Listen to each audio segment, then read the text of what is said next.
লোকজনদেরকে চিহ্নিত করতে না পারলে অন্তর্বর্তীকালীন সরকারের পক্ষে সফল হওয়া কঠিন।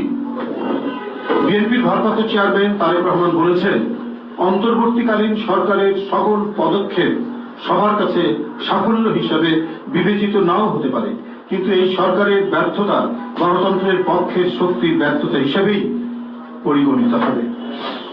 এই কারণে বিএনপি অন্তর্বর্তীকালীন সরকারকে সফল দেখতে চায়, কিন্তু সরকার নিজেদেরকে সফল দেখতে চায় কিনা এটিও ভাববার বিষয় রয়েছে। সরকারের কর্মপরিকল্পনা রোড ম্যাপে কম গুরুত্বপূর্ণ ইস্যু বাদ দিয়ে জনগণের নিত্যদিনের দুঃখ দুর্দশা লাঘবে অগ্রাধিকার ভিত্তিতে পদক্ষেপ নেওয়া জরুরি। বন্ধুরা, ছাত্র জনতার অভ্যুত্থানে গত 5ই আগস্ট ফ্যাসিবাদের জননী শেখ হাসিনা ভারতে পালিয়ে গিয়ে অবৈধভাবে বসবাস করছে সেখানে, এবং ষড়যন্ত্রমূলক অডিও রেকর্ড প্রকাশের মাধ্যমে দেশকে অস্থিতিশীল করতে একের পর এক উস্কানি প্রদান করছেন। ফ্যাসিস্ট শেখ হাসিনার উস্কানিতে ইতিমধ্যে গণহত্যাকারী দল আওয়ামী লীগের নেতাকর্মীরা সারা দেশেই গুপ্ত হামলা, ঝটিকা মিছিল ও গণসংযোগ শুরু করেছে। গত 2রা ফেব্রুয়ারি জয় বাংলা স্লোগান দিয়ে রক্ত পিপাসু আওয়ামী দুর্বৃত্তরা গাজীপুরে ছাত্র জনতার উপর নারকীয় আক্রমণ চালিয়েছে। 15 জনের বেশি গুরুতর জখম হয়েছে। পতিত সরকারের গাজীপুরের সাবেক মেয়র জাহাঙ্গীর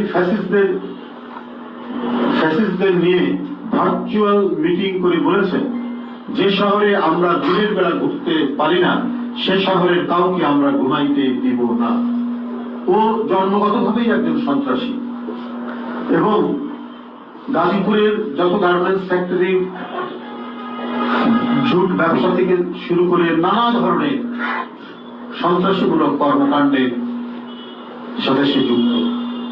এবং গত যে ছাত্র জনতার আন্দোলনে সেখানে অসংখ্য মোটরসাইকেল নিয়ে ছাত্রদের উপর সে ঝাঁপিয়ে পড়েছিল, এবং তার ভাষা আপনি দেখেন কোন রাজনৈতিক ভাষা না, একবারই আপনার মাফিয়াদের ভাষা, গুন্ডা পান্ডাদের ভাষা, সন্ত্রাসীদের ভাষা।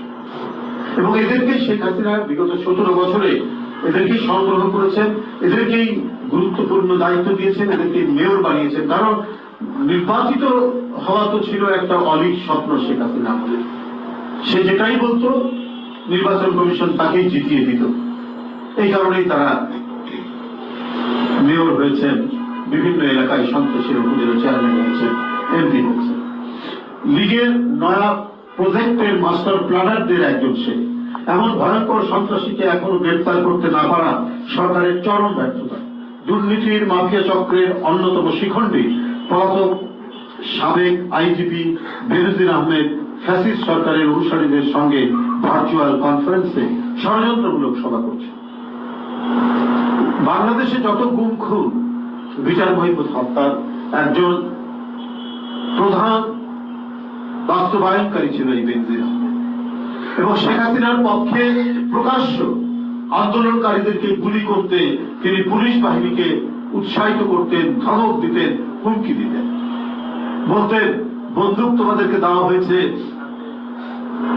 মানে ঘাড়ে রাখার জন্য, গুলি দেওয়া হয়েছে তোমাদের পকেটে রাখার জন্য। নিজ দেশের আন্দোলনকারী বিরোধী দলের নেতাকর্মীদেরকে হত্যার যে নির্দেশ দিতে পারে, সে কত ভয়ঙ্কর শেখ হাসিনার সকল হিংস্র কর্মকাণ্ডের সহযোগী ছিলেন তা আপনারা সহজেই অনুমান করতে পারেন। এবং পাশাপাশি তাই নয়, কত নিরীহ জনগণের সহায় সম্পত্তি দখল করেছে, এবং কত হিন্দু জনগোষ্ঠীর সহায় সম্পত্তি দখল করেছে তার শেষ নেই, যেটা আপনারা নিশ্চয়ই ইতিমধ্যে বিভিন্ন সংবাদপত্রে আপনারা দেখেছেন।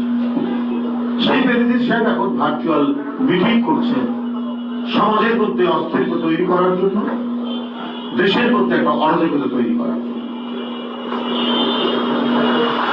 একটি সভায় অংশ নিয়ে তিনি বলেছেন, পুলিশের ও প্রশাসনের 90 ভাগই আওয়ামী লীগের সমর্থক এবং তাদের সাথে সার্বক্ষণিক যোগাযোগ রয়েছে। তাদের সাথে যোগাযোগ রেখে প্ল্যান করা হচ্ছে। গোপন ষড়যন্ত্রে লিপ্ত নজিরবিহীন দুর্নীতির মহানায়ক সাবেক আইজিপি বেনজির আহমেদ, এরা বেনজির আহমেদদের রাষ্ট্রের বিরুদ্ধে গোপনীয় ষড়যন্ত্রমূলক কর্মকাণ্ডের খবর প্রকাশ্য আসার পরেও প্রশাসন কেন নির্বিকার, এই প্রশ্নের উত্তর আমরা খুঁজে পাই না।